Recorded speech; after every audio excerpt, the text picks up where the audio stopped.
ပိုက်ကျော်ချင်းကစားနည်းမှာမြန်မာနိုင်ငံကတီထွင်ခဲ့တဲ့နီးစနစ်တစ်ခုရှိပါတယ်။အဲ့ဒါကတော့ကြေးစားချင်းပွဲတွေမှာတွေ့ရလေရှိတဲ့ချုပ်စားပစ်ပါ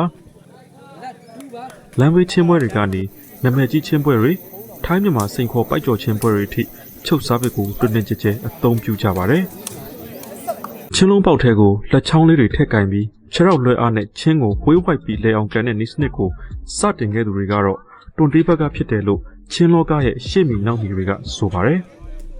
ကြေးစားချင်းလောကမှာတွန်တေးမျိုးကချင်းသမားတပုံဟာချုပ်စားပစ်ကိုကနဦးစတင်သူတွေကတယောက်ပါ။တပုံကကြေးစားချင်းလောကတွေကိုချုပ်စားပစ်ကိုစတင်တင်သွင်းဖြစ်ခဲ့ပုံကိုအခုလိုပြောပါတယ်။ဘလို့တက်ကူးရပါချုပ်စားပစ်စားထွင်တာတော့မဟုတ်ဘူးကွာအရင်တော့ကျွန်တော်တွန်လေးတလီဆိုတာလက်ပစ်လေးပဲထိုးနေကြတာလက်ပစ်လေးထိုးဒီလိုပဲထိုးကြတာလက်ပစ်လေးဟိုထိုးဒီထိုးနဲ့ထွင်တယ်လို့တော့မဟုတ်ဘူးအဲချင်းလုံးလေးအပေါက်လေးနဲ့ထိပ်ပြီးတော့ကန်ကြည့်တာပေါ့ဒီလိုအခုကွာကျွန်တော်တပြစ်တင်နဲ့ချိန်ထားတယ်ဗာညာစားပစ်အားတွေကတပြစ်တင်အဲ့လိုလက်ပစ်ကောင်းနေဗာညာကိုလည်းနည်းနည်းလေ့ကျင့်ရတာဒီလိုထိုးရင်ကောင်းမလားဒီလိုထိုးရင်ကောင်းမလားဆိုအဲ့လိုပေါ့အဲ့လိုဘယ်လိုပြောရမလဲအဲ့ချင်းလုံးလက်ထဲထိပ်ပြီးတော့ကန်ကြည့်တာကွာဘယ်လိုသွားရင်ဘယ်လိုသွားရင်ဆိုတော့ချင်းတော့တပြစ်လေတော့ဒီစားပစ်လေးကဒီလိုထိုးပါများရင်ပူလေမလားဆိုတဲ့အတွေ့အဝင်လာတာချင်းလုံးပေါက်တယ်လက်လေးထိုးထဲလိုက်ကန်လိုက်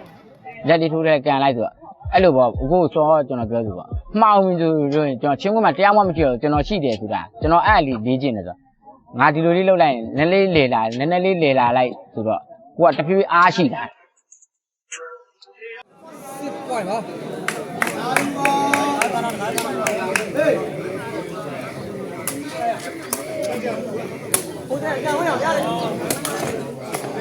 ပွိုင်စစ်ပါမပွိုင်စစ်ပါအစပိုင်းမှာတော့စားပစ်အပြက်စီးများမှဆိုတာကြောင့်ချုပ်စားပစ်ကိုပွဲတွေမှာမထိုးရသေးဘူးလို့တပုံကဆိုပါတယ်။နောက်ပိုင်းတေချာတိကျင်ပြီးချင်းပွဲတွေမှာစတင်အသုံးပြုဖြစ်ခဲ့ပုံကိုတပုံကအခုလိုပြောပါတယ်။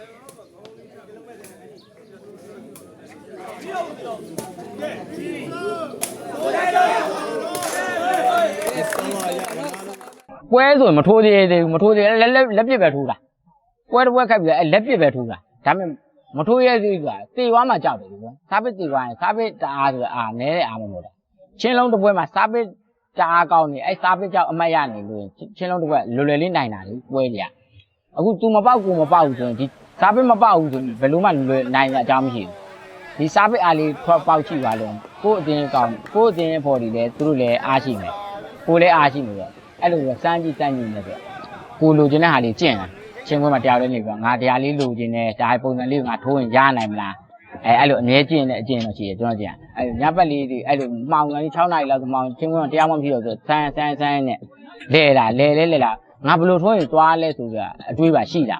ငါဒီစားပစ်လေးဘယ်လိုထိုးလိုက်ရင်ဘယ်လိုသွားနိုင်လဲဆိုတော့အတွေးပါဝင်လာတော့ကိုကနောက်ပိုင်းကျချုပ်စားပြန်ကောင်းထိုးရဲလာ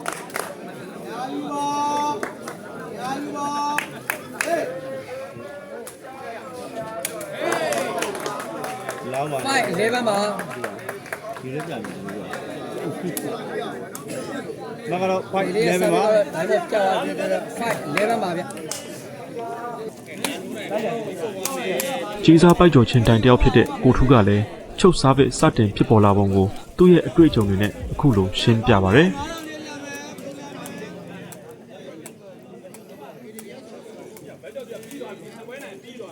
ဒီချုပ်ရဲ့တမိုင်းချောင်းကဘယ်ကစပြီးထွက်ပေါ်လာလဲဆိုတဲ့အဲတော့တူလေးတစ်ဖက်ကမ်းပေါ့နော်တူလေးတစ်ဖက်ကမ်းမှာဒီဟိုခက်ကြတဲ့အဖွဲ့တွေပေါ့နော်ကစားသမားတွေကိုကထက်တို့အများကြီးပဲကစားကြတယ်ကစားကြမှာတူလေးတစ်ဖက်ကမ်းနေတော့ချုပ်ဆိုတဲ့ပညာအနေထားတစ်ခုတီထွင်လာတာပေါ့တီထွင်လာသူကင်မှုကင်ကြီးတွေသူထိုးမှုထိုးနည်းတွေအကုန်လုံးချုပ်ကစားသမားတွေကမြင်ရောက်လာမြင်ရတဲ့ကျတော့ဒီချုပ်ရဲ့တမိုင်းချောင်းကကျွန်တော်ပိုက်ကုန်ကြီးအိုင်းလောကထုတ်စီပေါ့နော်ပေါ်လာတယ်ပေါ့ဒီချုပ်ကသတ်တော်ဦးဆုံးကျွန်တော်ဒီအောက်ကျဒီချင်းဝင်တက်ပြီးတော့အားလုံးထိုးလာတယ်ချုပ်လာတော့ကိုယ်တဘုံပေါ့နော်ကိုယ်တဘုံတို့ချုပ်စားပစ်ပြီးတက်လာတယ်အဲ့ကနေလိုင်တာဘက်ကိုတစ်ချက်ခူးလာတဲ့ခါကျတော့ဟောပေါ့ကိုကရုံးလို့နော်လိုင်တာကရုံးကရှင်းနေတယ်အဲ့တက်လာတဲ့ခါကျတော့ထောက်ကျဘက်ကိုခူးလာတယ်ချုပ်ရထွက်တော့ခူးလာတဲ့ခါမော်ပြီးပဲရောက်တော့အဲထုံးပေါ့နော်အဲထုံးဆိုတာအဲထုံးကလည်းတခါချုပ်ရင်ထိုးလာတယ်နောက်တော့ကျွန်တော်တို့အဲထုံးရင် နဲ့အတူတွဲသွားတယ်ချုပ်ကြီးပေါ့ချုပ်ကြီးတော့ချုပ်ကြီးကလည်းအလက်ပန်လို့သူ့ကိုပထမခေါ်တယ်ချုပ်ကြီးလို့မခေါ်ဘူးဗျအဲ့ချုပ်ကြီးရတဲ့ခါချုပ်တွေထိုးလာတယ်ကဒီတိုင်းတော့ကတွေကိုဒီချုပ်တွေကဝင်လာအောင်အများဆုံးကတော့ကျွန်တော်တို့တွန်တေးဘက်ကနေစပြီးချုပ်တွေထိုးလာတာအများကြီးဒီတော့ကျွန်တော်ထောက်ကြရင်ကျွန်တော်ချင်းဝင်မှာဆိုရင်နာမည်ကြီးကိုတဘုံချုပ်သူတော်တော်လေးကိုလည်းဟာပါလေးစားကြတယ်အဲ့ရပြီးတော့ကျတော့တော်စင်ချုပ်ထိုးတက်လာဆိုတော့တော်စင်ကိုချုပ်မထိုးဘူးလေမမြင်ကြပြန်ကလေးလေးတွေချုပ်မထိုးရကိုခင်ရတယ်ခင်ရတဲ့ကပွဲတွေဆက်တဲ့ခါကျတော့တော်စင်တို့ကလေးလေးတို့ကအကုန်လုံးကချုပ်တွေထိုးလာတဲ့အခါဘုလို့ဆိုကျွန်တော်တို့တိုင်းလောကကြီးမှာချုပ်ဆိုတဲ့သဘောတရားတော့ကလေးရောလူတိုင်းရောအကုန်လုံးပေါ့နော်လူကြီးလူငယ်မရွေးအကုန်လုံးဘယ်လိုနီးစနစ်တွေကိုင်နေဘယ်လိုရိုက်ထိုးတယ်ဘယ်လိုရစ်ထိုးတယ်ဆိုတာလေအကုန်လုံးသိသွားပြီးတဲ့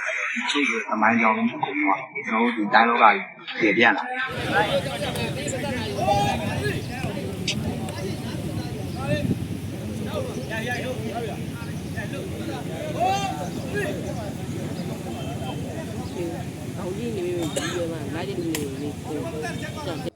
တပုံကချုပ်စားဘစ်ကိုလေ့ကျင့်ဖြစ်ခဲ့ပုံနဲ့ပမရရပွဲတွေအကြောင်းကိုအခုလိုပြောပါရယ် ကျင့်လာတော့အဲ့လိုပေါ့ကျွန်တော်ပြောဆိုပေါ့အဲ့လိုမှောင်ငင်ချမ်းကျင့်လိုက်မှောင်ငင်ချမ်းကျင့်လိုက်ဆိုကျင့်ရပါလေတလားနှစ်လားလောက်တော့ကောင်းကောင်းအဲ့လိုပေါ့လဲဖို့အတွက်ကိုကျင့်ရတာ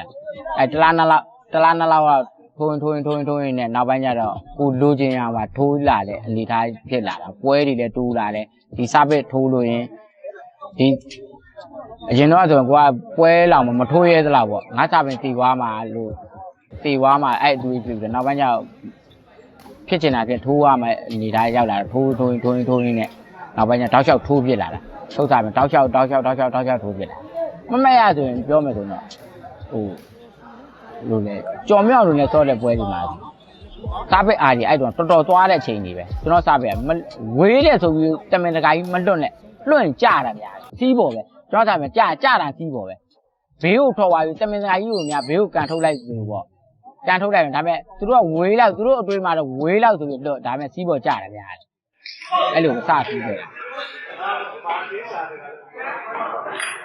ချုပ်စားဘစ်မှာခြေခွင်ချုပ်ခြေကုံချုပ်ဒူးချုပ်ခေါင်းချုပ်ဆိုပြီးရေပူရတတ်မှတ်လို့ရတဲ့အပြင်အဲ့ဒီကနေမှစင့်ပွားတီထွင်ပြီးကစားကြတဲ့ချုပ်စားဘစ်တွေလည်းရှိပါတယ်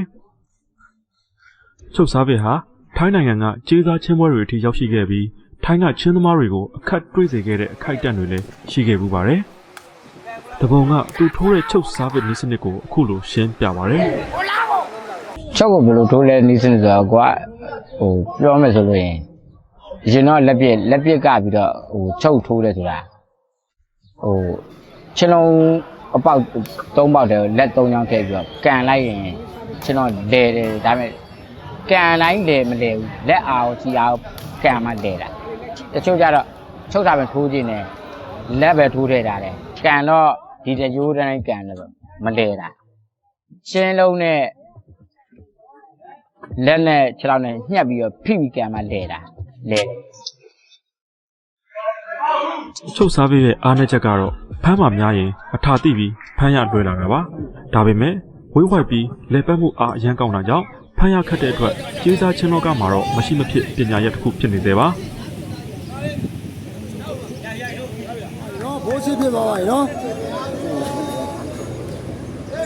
တပုံကတော့ချုပ်စားပစ်တွေတွင်ကျလာတာကိုပျော်ရွှင်နေပြီးပီတိဖြစ်တဲ့အကြောင်းကိုအခုလိုပြောပါတယ်ဘယ်လိုကိုထွင်ပြီးထိုးတော့ကွာပြောရင်ထွင်လာတော့ဒါပေမဲ့ထွင်လာတော့မဟုတ်ဘူးကွာသူကဟိုသဘောတဘာဝတယောက်ဒီလူလေးဖြစ်သွားတယ်ဆိုတော့ဟိုပျော်တာကွာဒီဘယ်လိုကိုစားပဲထိုးလိုက်ပောက်သွားရင်ဒါပီတိဖြစ်တယ်ပေါ့ချင်းပွဲတစ်ပွဲရောက်သွားရင်ဟိုတချို့လူကမပြဘူးကွအခုမှသူဘကိုးကပြောမှဆိုလို့ရင်ကျွန်တော်ဘကိုးနဲ့ကျွန်တော်စားကတ်သွားဆိုလို့အဲ့လိုပဲမေးတယ်ကလေးတွေနောက်ကိုနဲ့သိတဲ့လူကကိုစုံချုပ်ဘယ်လိုထိုးရလဲကျွန်တော်ပြတယ်ညီလေးလက်ကိုဘယ်လိုကန်လိုက်ဘယ်လိုပုံစံသွားမလဲဆိုပေါ်ပြတယ်တချို့လူမပြဘူးကျွန်တော်ကိုလောက်ခဲ့ပြီမဲ့ဒါပေမဲ့သူတို့လည်းတက်စေချင်တာပေါ့ဘာဖြစ်လို့လဲနောက်ပိုင်းဆိုဒါတွေကပေါ်လာမယ်ဆိုတော့သိတော့ကျွန်တော်အကုန်လုံးပြတယ်သိတော့